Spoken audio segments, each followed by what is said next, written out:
More than 10 hours of debate and nothing to show for it. San Diego City Council members say they can't govern when it comes to short-term rentals. Another week of wildfires burning in Southern California. In San Diego County, the lilac fire is contained. The lessons learned from past fires and risks of building in fire-prone areas.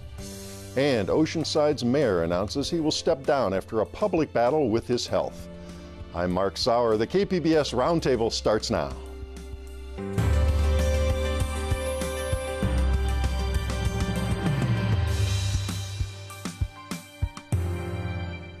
Welcome to our discussion of the week's top stories. I'm Mark Sauer, and joining me at the KPBS Roundtable today are Lori Weisberger, covers tourism and hospitality for the San Diego Union-Tribune. Hi, Lori. Hi, Mark. Good to have you back again today. Reporter Peter Rowe of the Union-Tribune. Hi, Pete. Hey, Mark. Glad you're here today. Reporter Maya Sri Krishnan, a Voice of San Diego. Hi, Maya. Hi, Mark. Glad you're back today. And Allison St. John, North County reporter for KPBS News. Hi, Allison. Good to be here, Mark. We're glad you're back again. Well, with our superb weather and seaside locations, San Diego has been a popular tourist destination for a century. But oh, the headaches of being so popular. The ease of online sites like Airbnb hooking visitors to homeowners has turned many neighborhoods into honeycombs of mini hotels. City Council was finally going to set down some rules on this all this week, but Council failed again, Lori, to act. What happened? Yes, they did. I'm a little chagrined. I had done an advance story saying they are poised to enact. We're ready to do it. We got a deal. I was wrong. But, and what happened was, because this has, as you say, it's gone back to 2015. There's been, this was the fifth hearing. There's been multiple hearings, hours long. And so there had been 4 council members, bipartisan coalition, who had come up with a compromise. And it looked very likely that a 5th councilman would join them, and there would be a majority that would allow short-term rentals to exist year-round, 3-night limitation in the beach, and there's some limits on investor properties. But one of those council members, David Alvarez, once it got to the council debate, you could see he backed away from the memo and this compromise plan that he had supported, and then that's when it all fell apart.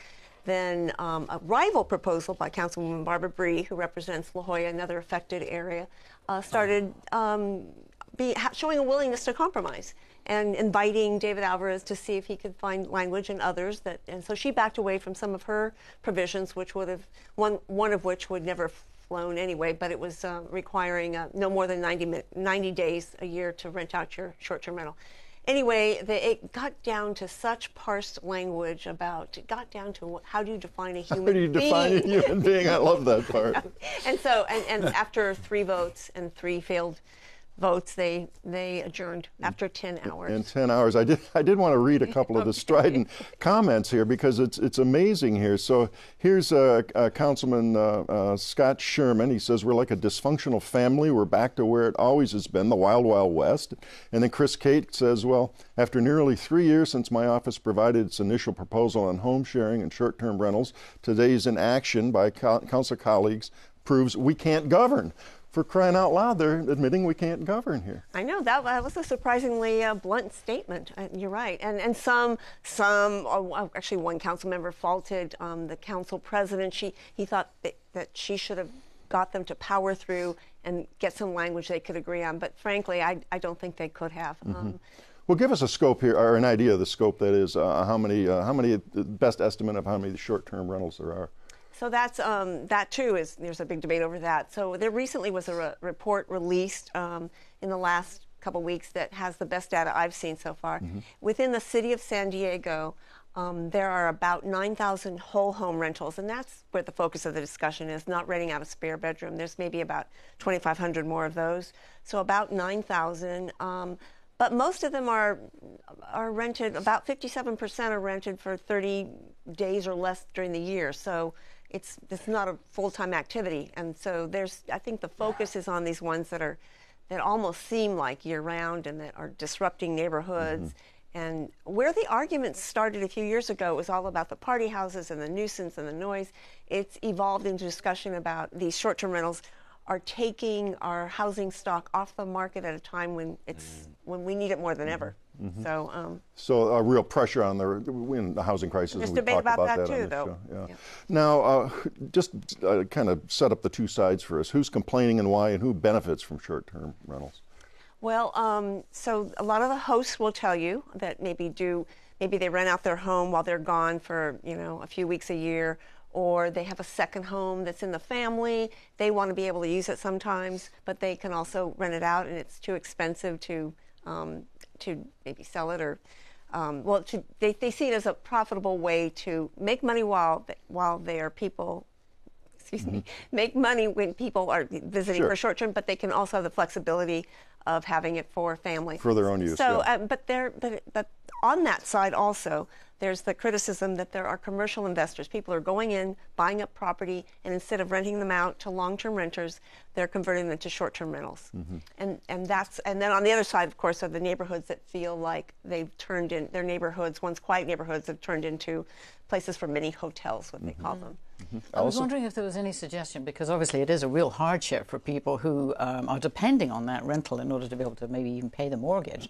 Was there any talk about sort of phasing it in more gradually? Because I know that was something Carlsbad sort of said was, we're going to soft shoe it a little bit and go in there gradually. So some way to make it easier for the people who really rely on that income. In all the time I've been covering it, that has never, that idea of phasing it, no, that hasn't come up. No, the problem is that the city attorney earlier this year ruled, in a departure from her predecessor, that because short-term rentals are not defined anywhere in the city's municipal code, they are in fact illegal. But on the other hand, there doesn't seem to be an inclination to enforce that. Yeah, and they don't really have manpower to go out and enforce anything, even if they have. Yeah, well, exactly. Speaking of enforcing it, this is just the first step, isn't it? Because once they do reach a conclusion, it's going to really be difficult to enforce in a city as large as San Diego. And it's sort of a catch-22 because they don't have the money to enforce it. But if they had adopted these regulations, they would have required a permit fee for each short-term rental of about $900, which in turn could. Their calculations were that could pay for about 13 more or 12 more code enforcement officers. For the enforcement, right now they don't have that code enforcement. So from the political end of this, was there any indication of what was driving Alvarez? Because going into the meeting, he seemed to be backing at least one of the proposals.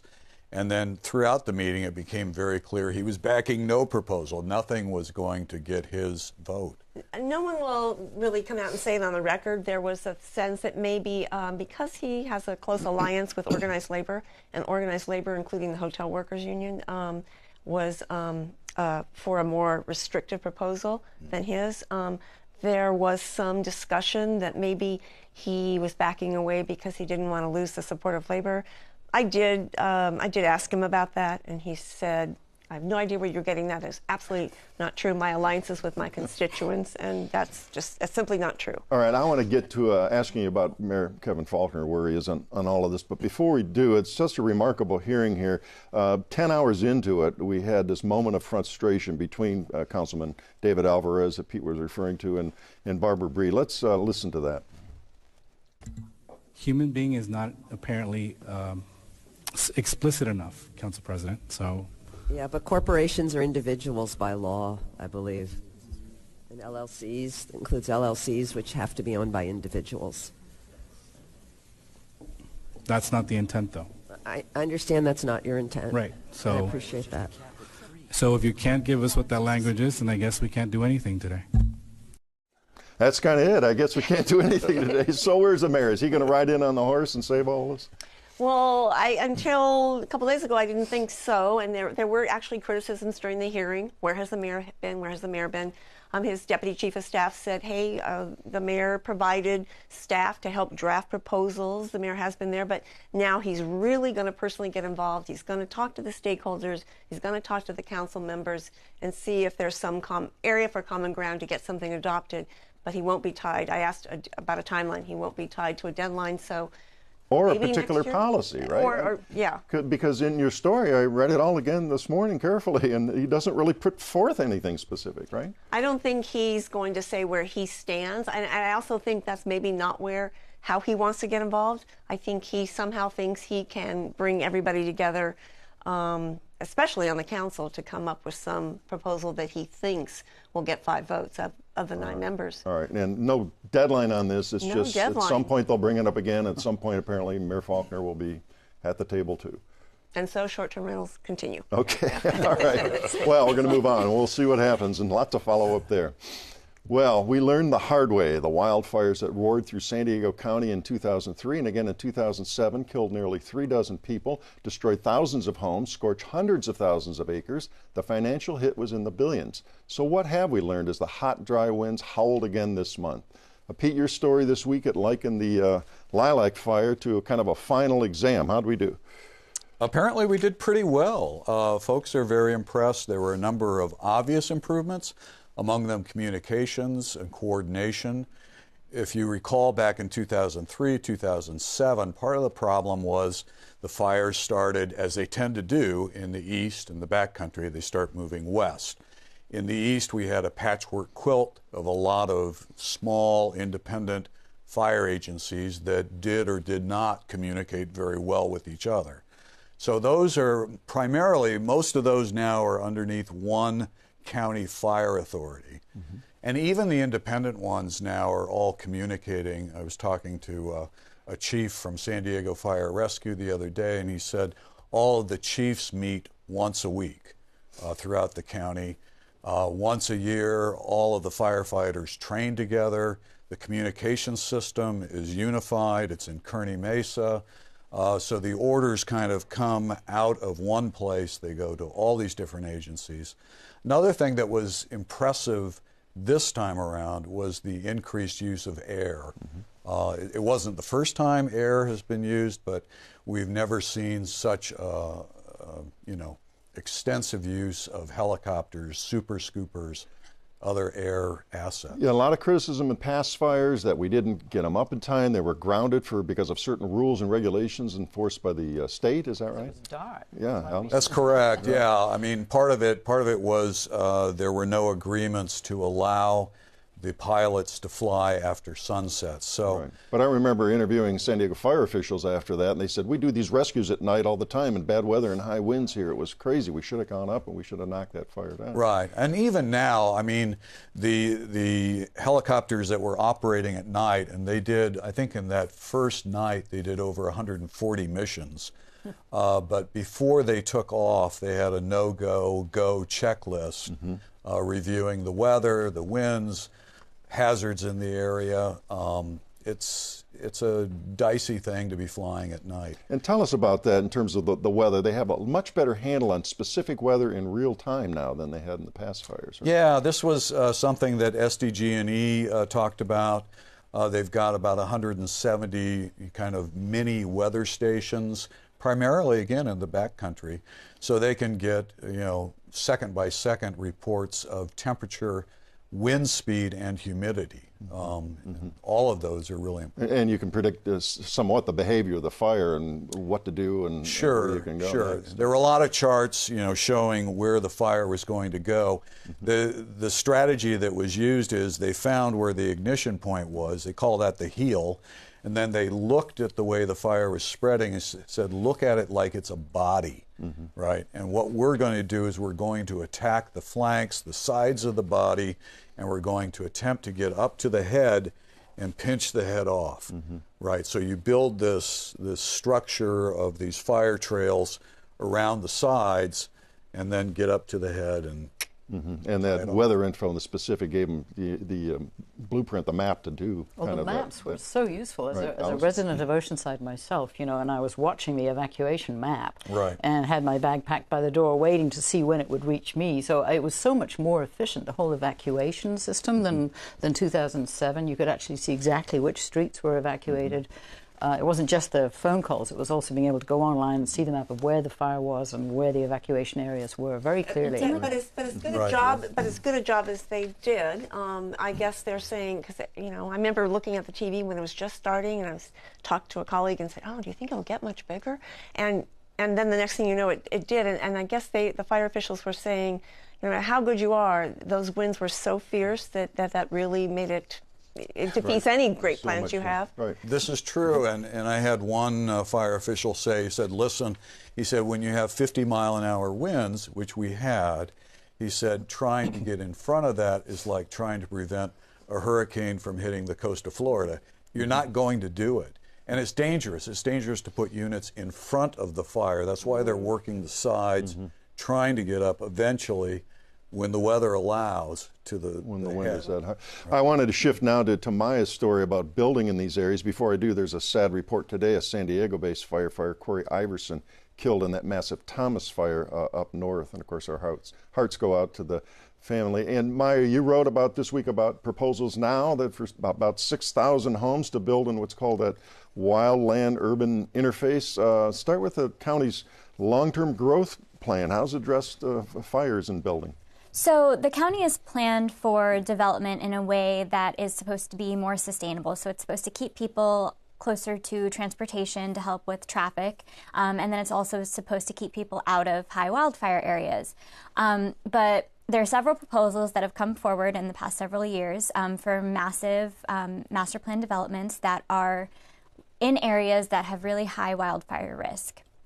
And so what those developers need to do if they're going to build, and what politicians need to hold them accountable for, is building the infrastructure there to be able to respond to fires. Because when you are in the transition place of where there is housing and backcountry, vegetation, brush, that is where fires are the most destructive. In downtown cities, there's very little, fires don't spread that well.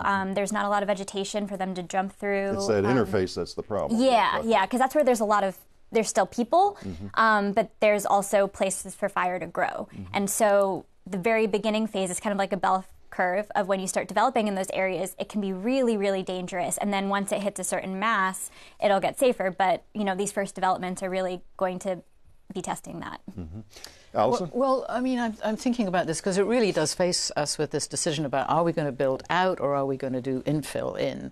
And, I think probably we're going to have to do a bit of both. But if we build out, how much in the way of fire resources do we need in order to be safe? And the most key thing, I think, is the evacuation routes. Because when you look at places like San Elijo Hills, which is relatively new, not, within the last decade, there's only one road in and one road out. And that was a huge problem during the Cocos Fire, I think, in 2007. Exactly. People were backed up for like an hour and a half trying to get out.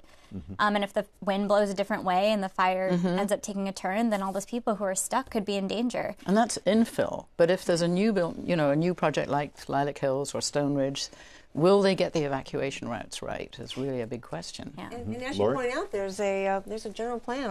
I used to cover growth and development, and I remember the years it took me, even longer than the city of San Diego, to do this general plan, and this fight over trying to concentrate the density in the town centers and not build out in the more far-flung areas. And yet, why go to the trouble of this years of planning and adoption and then throw that out the window with these plans that you say would require a change? We're talking about lessons learned, right? Yeah, well, to be honest, land is cheaper when it's zoned for fewer homes. And so there are developers who specialize in building massive developments to try and levy that low land cost. And that's kind of how we end up in some of these situations. And frankly, because county and city officials throughout the county have failed with the housing crisis and a lot of infill development, they kind of feel some pressure to approve these developments because they need 6,000 homes is a lot,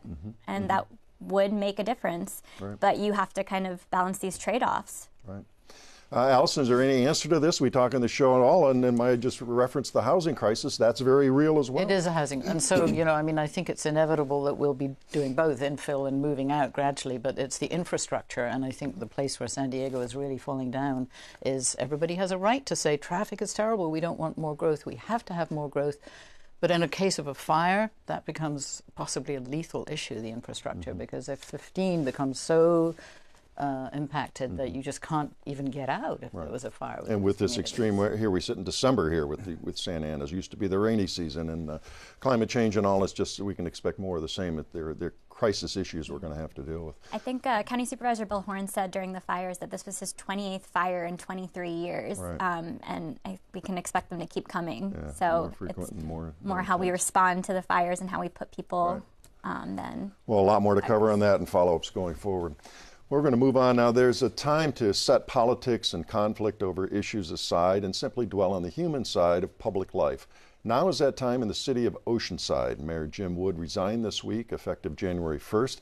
Allison, Mayor Wood served Oceanside in one way or another most of his adult life, yes, certainly. He's been a figure in Oceanside for years. He was in the police department for more than 30 years, and then he was elected to the city council 2002, to mayor 2004. He's been there ever since. So he's managed to keep a good reputation and be a popular mayor, which is why I think he's managed to keep the position his, in spite of the fact that since May he's hardly been present at city council at all. And tell us, of course, what's the underlying health issue? Well, he had a stroke in mid-May. It was not his first stroke. He's had strokes before, but he was able to recover pretty quickly in a couple of weeks. But this time, you know, it was obviously taking him a lot longer to get back to the point where he could even communicate clearly.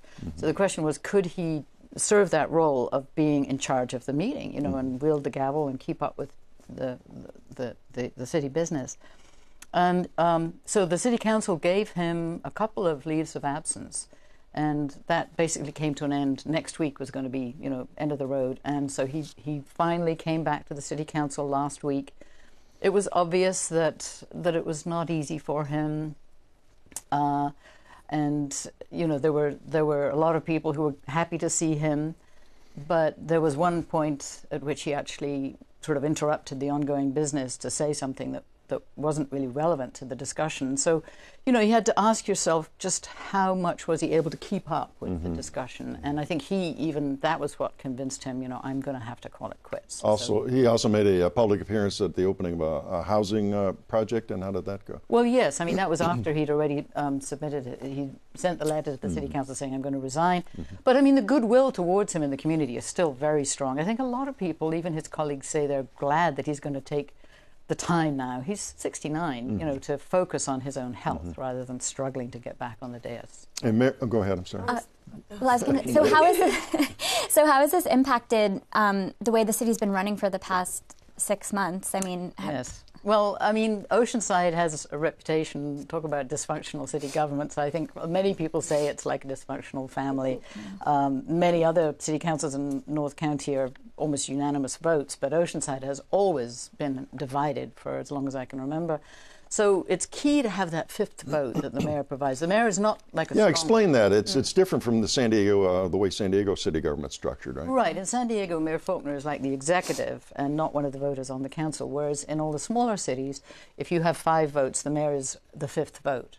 So if you're a divided city council and you're left with only 4 votes, which Oceanside's been left with, there are issues where you just can never reach agreement, because if you have a 2-2 split, you're blocked. You can't act.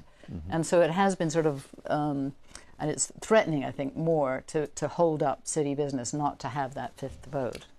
So Pete? is there now going to be a special election? What happens? Well, the city council still has to decide. The mayor, his parting shot was actually to request an appointment of either the city clerk, Zach Beck, who is very young but has built up a very, I think he's good reputation for transparency, and a former city general manager, Peter Weiss, who again left with a standing ovation a couple of years ago. So 2 good candidates. However, the city council members I've spoken to both say, look, we're not just going to appoint somebody. We need to really open this up and let the citizens have their say, and it would take us a long time to have an appointment process that resulted in a good appointment. What does the state law say about all of this? Well, the state law says that they have 60 days after the mayor's appointment goes into effect. But they have a motivation to act a little sooner than that, because if they don't decide by February 7th to have an election in June, when, you know, we're all going to the polls in June, that would be the time. And I think, you know, a lot of people are hoping that it'll just go to the polls in June and somebody will be elected to fill that position. And even Zach Beck, who was, you know, suggested as an appointment, said, I'm willing, but I want to do what the citizens of Oceanside want to do. And that, after all, is the most simple way of finding out what the citizens want. Go ahead, Laura. As he recovers, or attempts to recover, do you have any sense of whether he might still be involved in public life some way, or is there a sense of his involvement going into the future? Not as mayor, of course, but... Yeah, well, he has some very strong connections, especially with the mobile home parks, which...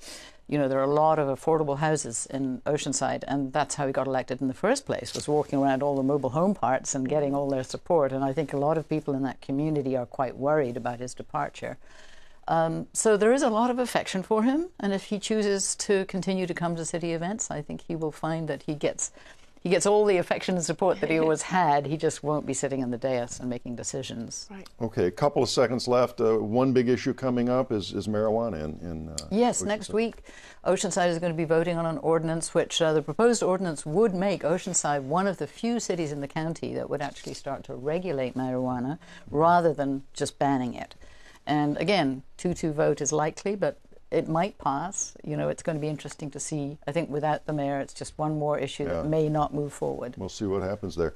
All right, well, that does wrap up another week of stories at the KPBS Roundtable. I'd like to thank my guests, Lori Weisberg of the San Diego Union Tribune, Peter Rowe, also of the Union Tribune, Maya Sri Krishnan, a Voice of San Diego, and Allison St. John of KPBS News.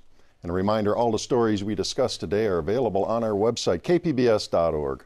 I'm Mark Sauer. Thanks for joining us today on the Roundtable.